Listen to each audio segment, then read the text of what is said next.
Welcome to the Don't Call Me Midlife podcast. Welcome to our first Modern Mom date with our first guest speaker, Kelly Douglas. She is a mom of 3 in the Chicago area. She is also co-CEO of the baby company, Itzy Ritzy, and we are just so excited to have her here. She's amazing, and she's so relatable and such a whippersnapper. Midlife term, Nicole. It is. That's why I used it. But she's amazing and great, and we just can't wait for you to get to know Kelly. We hope you enjoyed this episode of Alix, hey, how are you? I'm good. How are you? I'm good. What's in your cup today? I have a smoothie. I am staying on track with my nutrients so I can stay lots of energy for the holidays. So I've got some berries, I've got protein powder, and I've got some almond milk. So I'm super excited about that. What's in your cup? I'm a total copycat today. I have a protein smoothie. Okay. So you're inspiring me to eat more protein, drink more protein. And so, yeah, I've got my smoothie going. That's awesome. Right. We need more protein this holiday. We need to stay on track and we need more energy. So I am super excited about today's episode, Nicole, for our modern mom date. Yes. Tell me more. Tell us why. Tell everybody more. Okay. We have our first speaker, ladies, and we are so excited to welcome Kelly to the podcast. Hi, Kelly. Hi, girls. So excited to be here. Hi. We are so excited that you're here. So tell us, Kelly, what is in your cup? I've got 2 cups. I've got my coffee cup that's filled with stickers, which I highly recommend you do. And it's got vanilla coffee from Starbucks, cheaper to make at home. And it has all my fun little stickers on it. This one you girls would probably like. It says empowered women, empower women. So nice. I love it. Women. We love and that. And then I got a huge Stanley filled with water because I drink a ton of water every day. And I don't have any protein in any of my cups, but I know I need to be getting more protein. So I'll work on that one. Throw it in your coffee. I love that. Yes. I love that. Kel, how many of those Stanleys do you drink in a day? Probably like 6. 6 Stanleys? Wow. Yeah. What? I drink a lot of water. It's probably problematic, but I think it's good for you.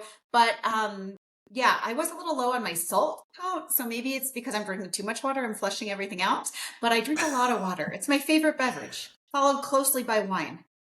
Wow. Okay. You are our girl, but Nicole and I do not drink that much water. I think that's one of the goals of us. I get probably 1 Stanley in a day. Same. Yeah, no, I know. I need to up the ante there. What's your favorite kind of wine? Are you red, white? I like pink? It all.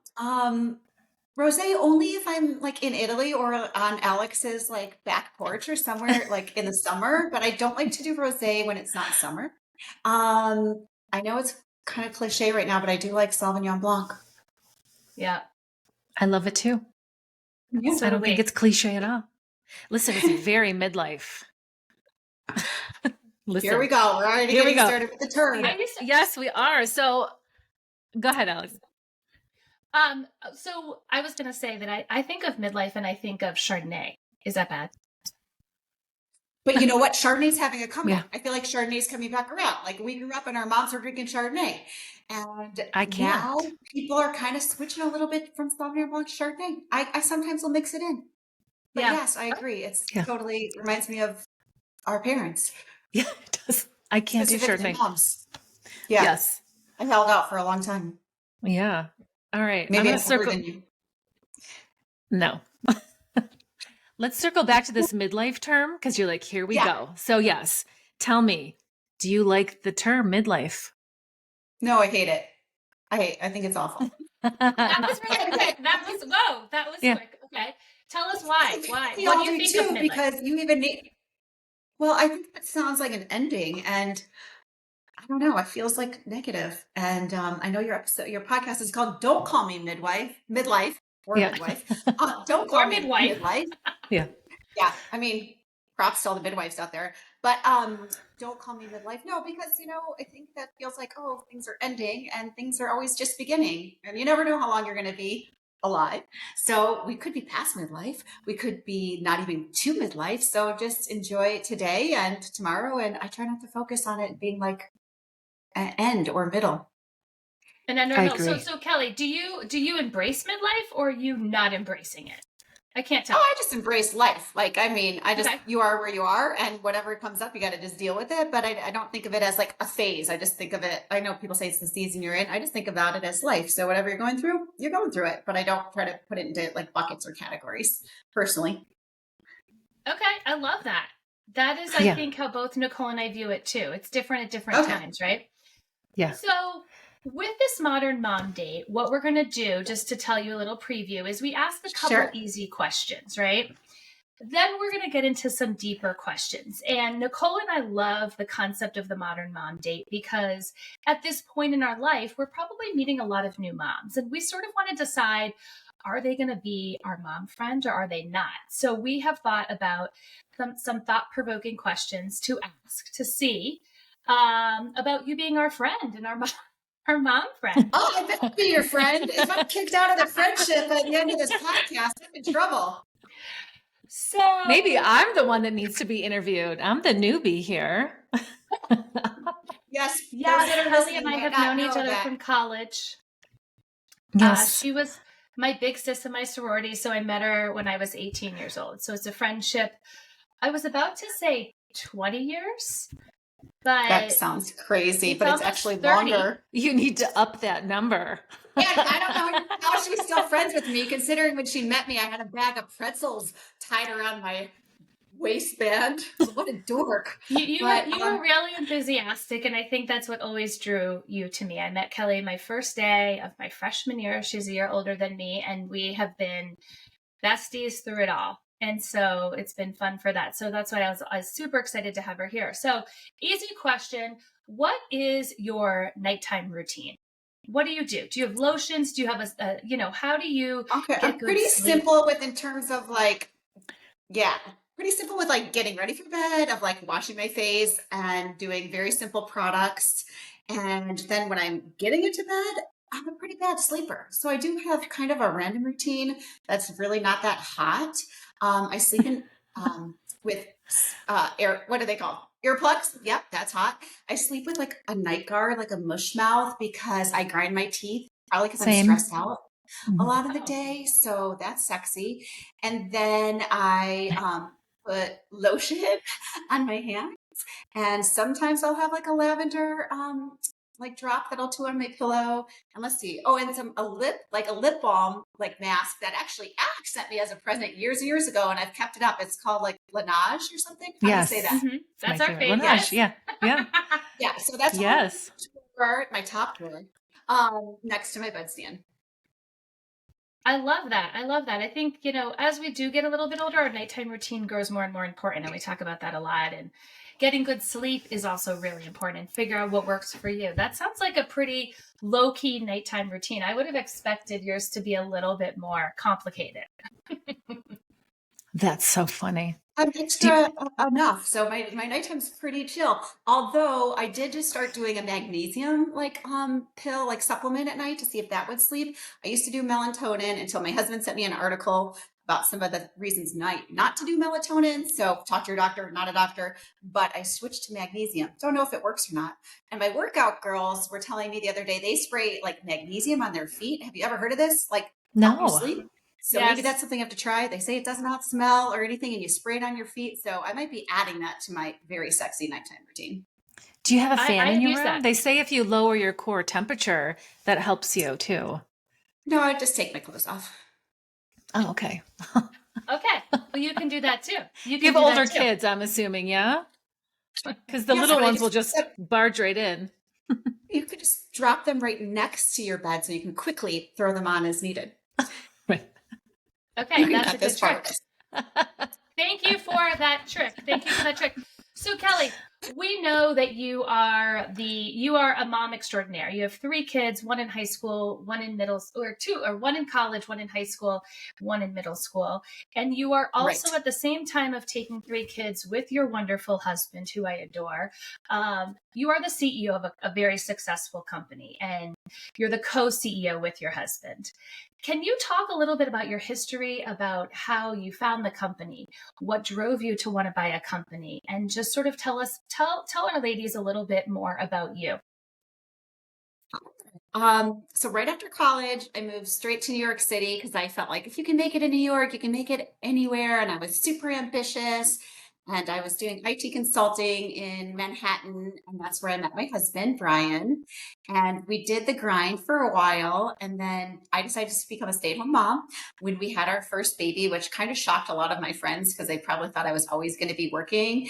But I really enjoyed being home and in Manhattan with a baby. But then I got itchy and needed a little something else for myself. And my husband and I decided to work together. We had met at work.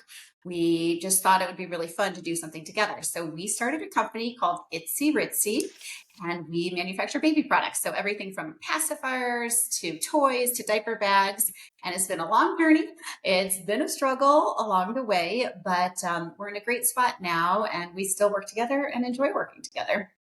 Amazing. How long have you been doing it? Almost 16 years. It's crazy. So we started it when my middle daughter, Elle Jolie, she's 16 now and she was 8 months old. And it's actually called Itzy Ritzy from doing like the itsy bitsy spider to her when she was like 8 months old and thinking like Itsy is small Oh, and Ritzy is nice, fancy quality. And that's how we got the name. I love it. So you sort of just glossed over what you do, and I've seen this journey, so I appreciate the journey. It's like, okay, well, we started 16 years later. So, a couple things I want to ask that I think ladies will be interested in. Tell us what it's like to work with your husband. Now, I know for me, I could Oh, never work with Alix because, well, I think I'm always right, and he thinks he's right. So, can you just dive a little deeper in working with Brian? I mean, Brian seems like one of the most patient people, but can you talk to us a little bit about the beginning and now and sort of how that has blossomed from, you're married and you're also have to be business minded together. How does that work for your business? Well, now I think it works really well. In the beginning, probably was harder because we were so tiny and we were a startup and we were just doing everything, the two of us. And then we'd go into a meeting and try to like pitch a baby product. And I'd introduce myself as like Kelly Meyer Douglas. And Brian would be like, I'm Brian Douglas. And like not want people to know we were married. So we could seem bigger than we were, which of course did not fool anybody. But I think in the very beginning, it's a lot harder. And this does not work for everyone. Somehow we've been really successful at it, but I'm not recommending it for everybody. So like know your personality, your husband's personality. But like Alix said, Brian is very patient and calm, and I'm more, and he's intense, but his is more of a subtle intensity. And I'm over the top, maybe say aggressive, intense. You're a And so we force. kind You're a of balance force, and I think that's what be a everyone force. loves about you. I'm getting calmer as I'm getting towards midlife.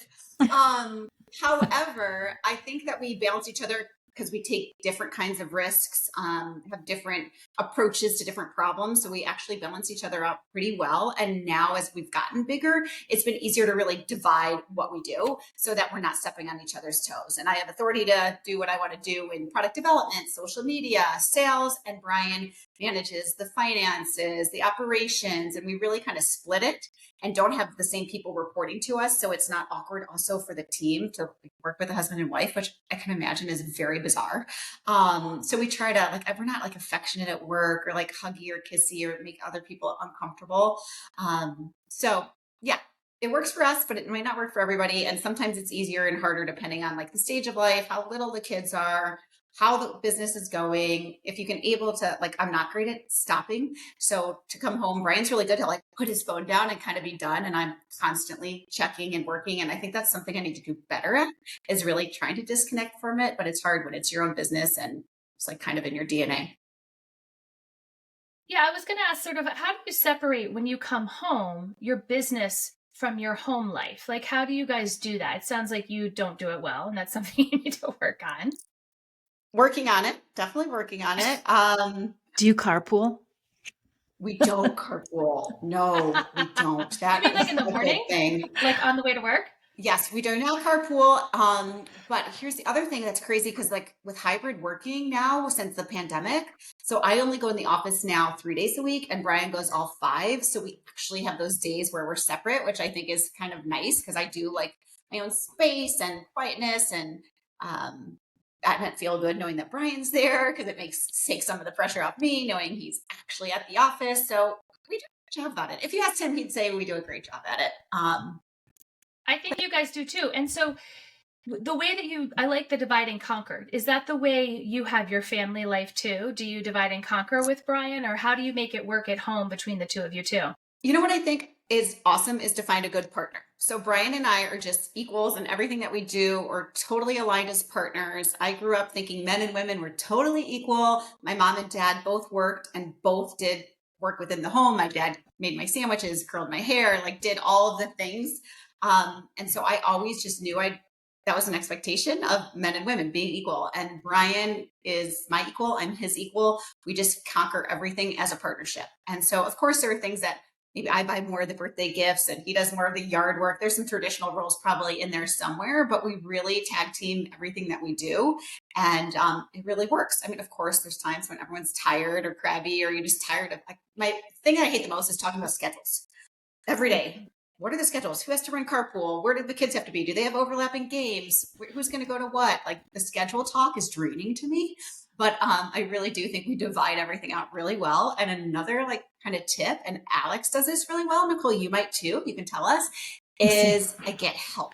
You know, it's so hard to do it all. And so if you can get help on things to take some of the stress off or like the monotonous parts of the day, that could maybe open up the freedom to not have as much stress with your partner or not as many things to divide and conquer because you're actually getting support outside of each other.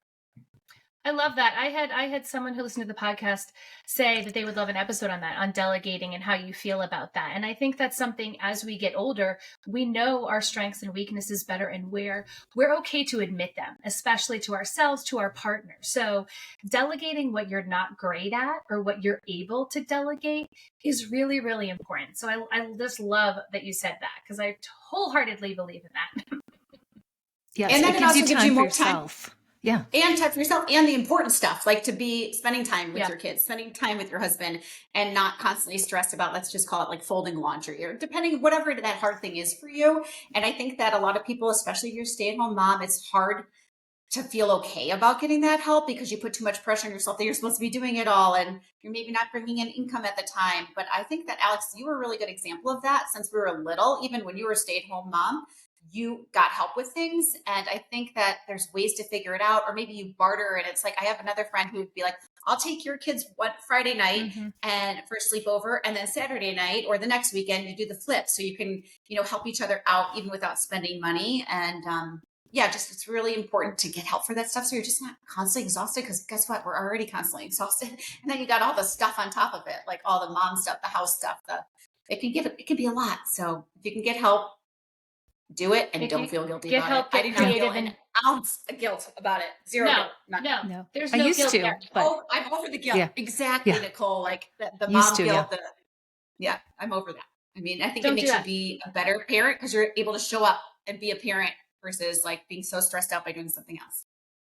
So in speaking about delegating, again, you breezed over this amazing company that you have built. There have been many jobs that you've had to do: marketing, social media, how to buy, you had to source your products. You had to learn about finances.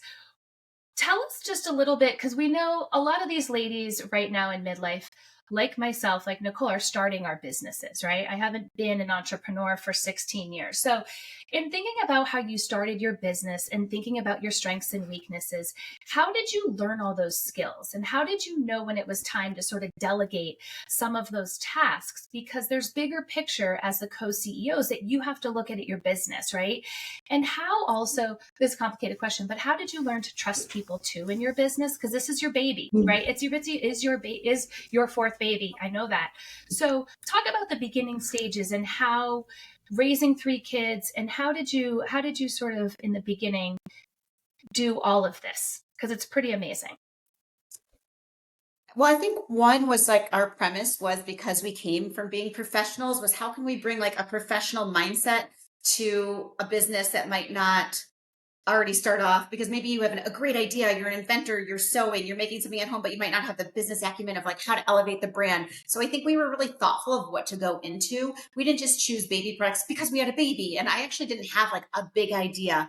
It was more where at the time there was like totally lacking. It would be like licensed things like Winnie the Pooh. There was not good looking things. Now there's plenty of it, which actually makes the job even harder because there's a lot of good looking things. But it was, how can you elevate something?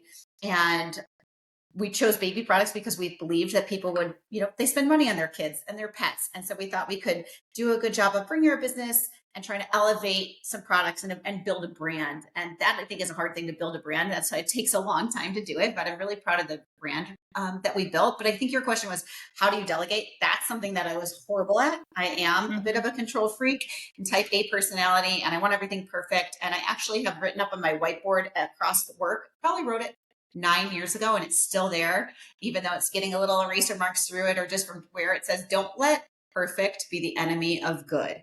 Because I would reread an email or make something so perfect or want to keep tweaking, and then you don't get anything done. So don't let perfect be the enemy of good has really, really helped me a lot to be able to get more things done and be efficient and move forward. Other thing that's really helpful, and this took me a while too, is I used to be, and whoever's listening, if you work with me, maybe I'm still at this, but I think I've gotten a lot better, as micromanager. I would want to control everything, do everything, and like I could just do it myself. And then without delegating, well, first of all, that's really exhausting to work for someone like that. And then they don't have freedom to do what they do well. So I've really tried to get better about bringing in good talent, hiring good people, and letting them do their thing. Again, something I still struggle with, but I really think it's important to let people shine in what they're doing. They're going to like their job better. They're going to do a better job for you, and they're probably going to do it way better than you would have anyway. So just let them go. So that's something that I've evolved on and still working on. It almost sounds like your business journey is like this journey of motherhood in a lot of ways. Like, you start small and it is a journey. Same with, we are still evolving as mothers, as our kids grow, as our relationship grows. So I love how that's really, really similar. It sounds like being an That's entrepreneur. a good way to put it. Yeah. It's a good like analogy. A helicopter Yeah. parent at the beginning where you're like, oh, I don't want them to get hurt. I don't want to do anything. But then you're not really teaching them life skills, and then they're not independent. And so like, as you get more confident as a mom, more confident as a businesswoman, you kind of take the reins back a little and give some freedom for that growth. That's a really good, I've never thought about it like that, Alex, but I think you nailed it.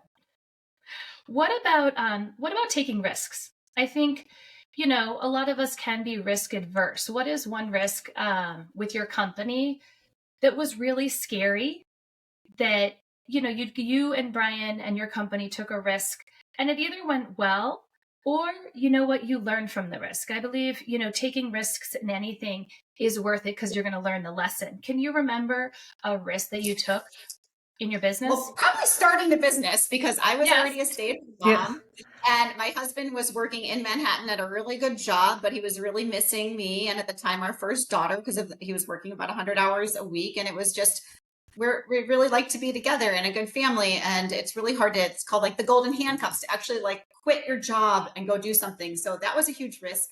Fully quit the job, moved out of New York City, moved into my parents' basement, and lived there for 6 months while we were figuring out what to do next. And then for the next 2 years, even after we started the company, Brian spent every day, like an hour a day on the job boards, trying to figure out, should he go back to work? Because we were very much struggling. We were never going to be on the streets. Our parents wouldn't allow that to happen. Like, I know that it's a very different situation than other people that really don't have that support. I knew we would be okay, but it was a struggle.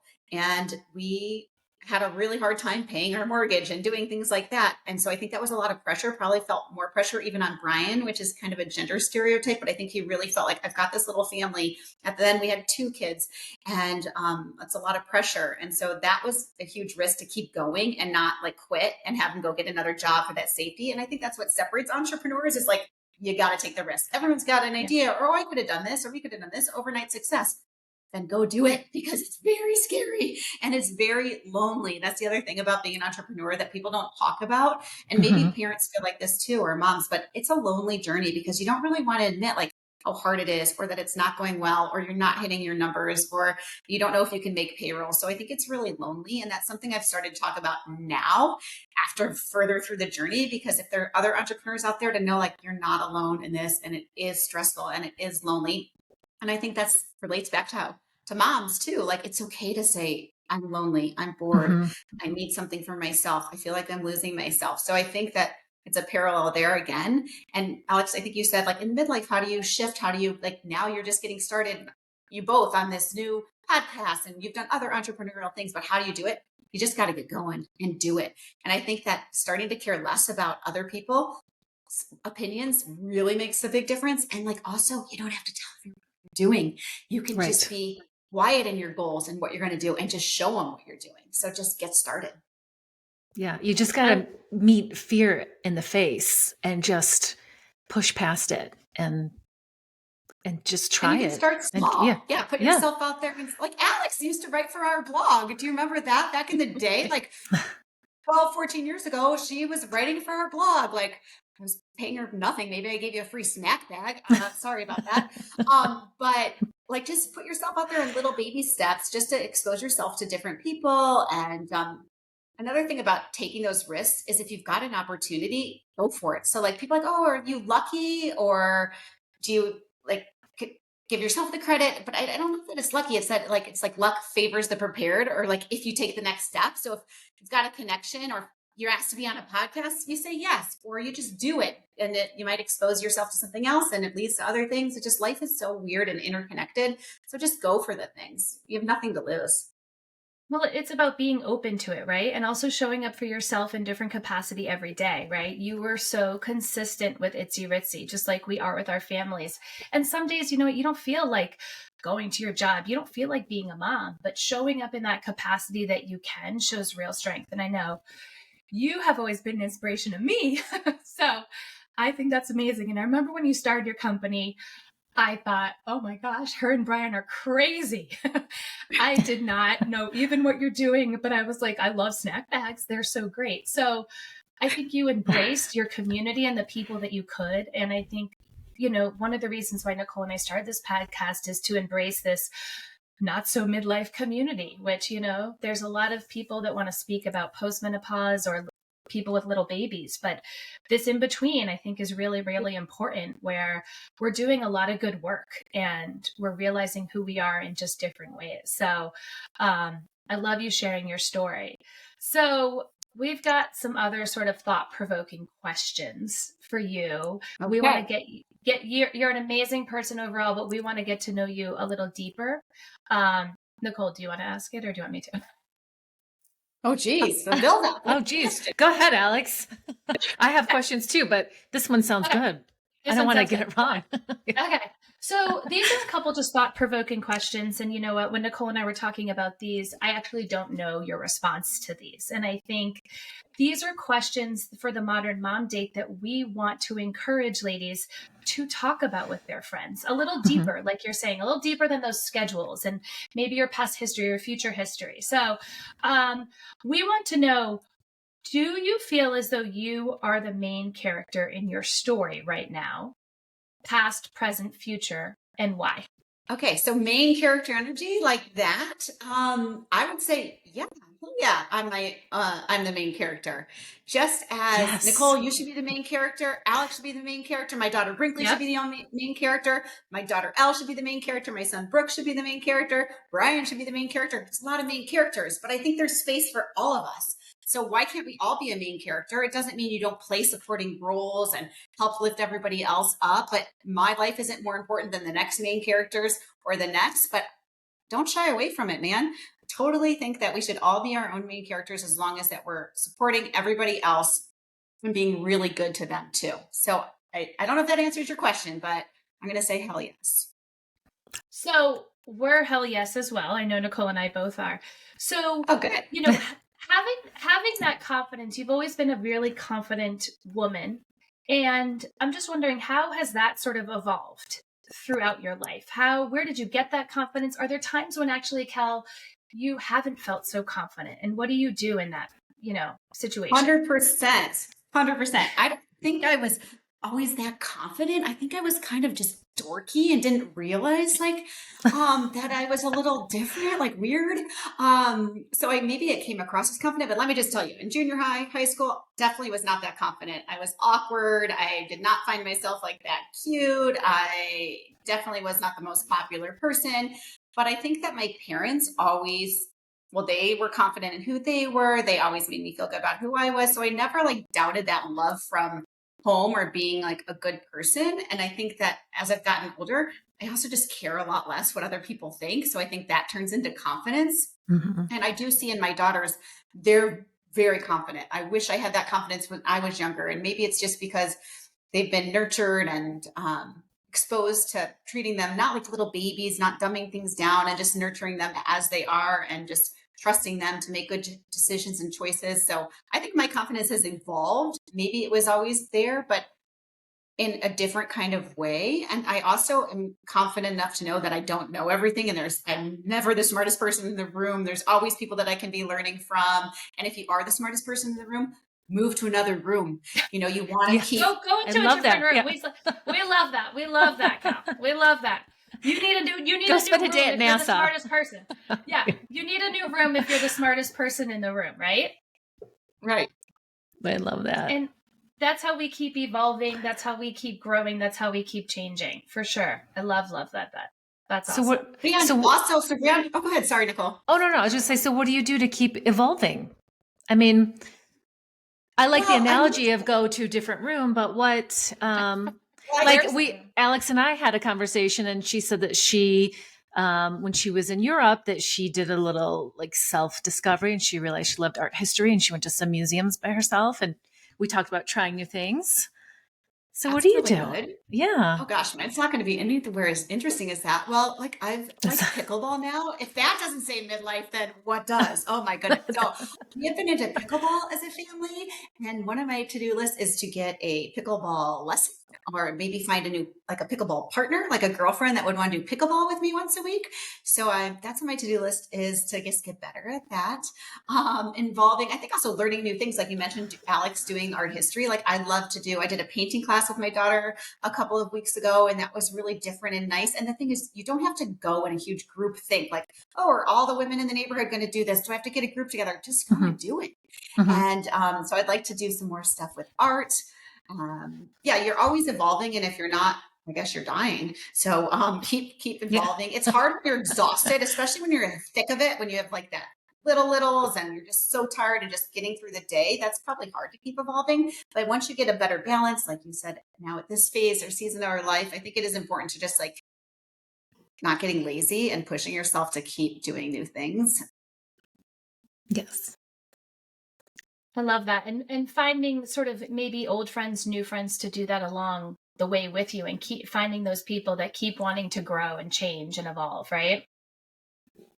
Totally. And I think it's important to like take the effort to get to know people that are different from all the same people that you know, like find new friend group, introduce yourself to people that are doing different things than you and aren't all thinking the same, looking the same, dressing the same, like have different groups of people. You don't have to all be friends all the time. You can have groups that are interested in different things. So just get involved in your community.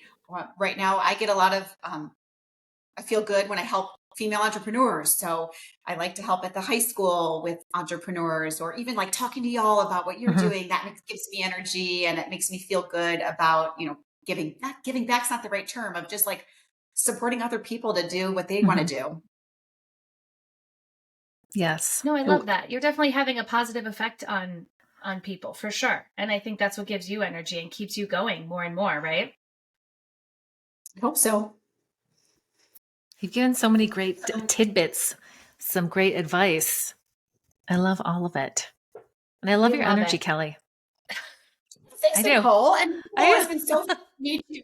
Talking about like getting energy. Alix just recently launched a cookbook. So I flew to Boston for like 24 hours, maybe 30 hours. And that's kind of the thing. You got to make these things happen. You got to keep these, like Alix will be a lifelong friend, is a lifelong friend, but you've got to keep those connections going and you got to put in the work and the effort. Not every time. You can't do it all. Like these girls are really good. It sounds like from their last podcast of doing these girls trips. I'm not the greatest at getting away. That's hard for me to do for like a whole girls trip, but to go and show up for somebody for like 30 hours, we had so much fun. And then at least I had a lot of wine and we called Nicole and did a FaceTime with her at like midnight. And we just, keep it fun. We bring the energy and you make things happen. And that just helps, hey, now I'm on a podcast. But no, now I have a new friend with Nicole and it keeps like the energy going with your friendships, which is so important to nurture those. And even the ones that you know will always be there, you've got to show up and you've got to put the work in. It's not even work, but you got to put in the effort and show that you like love them. And I think that's something as I'm getting older, like letting people know how much you care about them, not being so shy to say, I love you, or you're doing a great job and you're awesome. I'm so lucky you're in my life. Like just get loud about how much you care about the people in your life. Yeah, no, I love that. I think for the modern midlife mom, we should just have girls trips 24 hours. I think that should be actually a new thing, because Kelly and I talked about this. Like, go during the week, 24 hours, because you get that feel of that person. You know, you just embrace it all, like put your phone away and just do that. I think we're going to try to do another one. But if you can't get away for, you know, it doesn't have to be a big deal. It doesn't have to be 2 nights, 5 nights, whatever it is. Just even if you can just show up for 24 hours, like that is worth it, because that strengthens that friendship so much more. Couldn't agree more. Yeah. I love that you came in for her book launch. That was so amazing. Oh my gosh. I'm so proud of her. And it was phenomenal. It was fun. Well, Kelly, we thank you for being here. We know that you have not done a lot of podcasts, so we are truly honored that you're here with us as our first guest for Modern Mom Date. And you inspire us, and we hope that you inspire all the ladies listening for so many things, as a mom, as a wife, as a friend, as an entrepreneur. So we appreciate you being vulnerable. We appreciate you sharing your story and sharing your thoughts on motherhood and all the things midlife. So we love you, and we are so happy that you're here. So thanks so much for coming. Thank you guys both so much. And for all those listening, continue to do you, and honestly focus on you. I always say, like, my little family of 5 is what matters. Whatever your family looks like, focus on that first. And that's what matters. The rest of it's just a cherry on top. So be totally confident in who you are and focus on the people that you love, and make water your own grass. I know that sounds cheesy, but like literally just keep doing what you're doing and put yourself out there, try some new things. And maybe you guys one day can join Nicole and Alix on our next 24-hour girls trip. Okay, Kelly, I know you gave some advice earlier, but we're going to do extra unsolicited advice today. So what is your unsolicited advice today? Okay. Well, I would say, in terms of, we talked a lot about friendships. So I'd say like those really close friends, keep that circle really close, like who you let in, who you really feel comfortable with, like really go deeper with those friendships. But I also, it might sound like a contradiction. One of my best friends, Christy, gave me this line years ago, and it really stuck with me. She said, build a longer table instead of a higher wall. So I think a lot of times we're out there, people are judgmental. They're afraid to put themselves out there because they might be judged, or I just think be inclusive whenever you can. So whatever that looks like for you, to invite a new person in, take some extra time talking to somebody at the grocery store, whatever that is, make people feel included. Everybody wants to be a part of something. So I'd say build a larger table. Love that. Open the circle to a C, open it up. Let somebody feel comfortable walking up. There was recently a quote that Nicole and I saw that was you haven't even met some of the people that are going to mean a lot to you in your life. Who said that, Nicole? I don't know. I forget who it was, but that's what you're saying. Like, we have not even met some of the people that are going to mean a lot to us, right? We have a lot of people that means a lot to us, but okay, Nicole, you're up. I'm going to play off Kelly. I just think opening yourself up to meeting new people, like myself, I recently moved to Colorado, and I have to make all these new friends. And I have to tell you, it is exhausting. I think it's a lot harder now that my kids are older. I don't have littles in preschool or staying after to play in the playground. So I really have to make an extra effort to try to connect with people, whether it's at, in the gym class, or I don't know. I'm trying to think. My older friends' parents, which, it's just not always easy. So just being open and putting yourself out there. Maybe you could meet a friend on social media too. Like you. I didn't know you really a year ago, and now we're like besties. People think we've known each other for years. I love that. I love that too. And I think, Nicole, other moms are feeling that same way too. So like shoot the text and say, do you want to go for a walk or a coffee? It doesn't always have to be a cocktail or a drink or a nighttime commitment. Just you might be nervous when you hit send, but that mom, when they get it, they might be like, oh, psyched. Now I've got somebody else that's like exciting for them as well. So I think Yes. that's great. And Yeah. report back to us once you keep doing that, Nicole. I will. Yeah, I love that. I love that.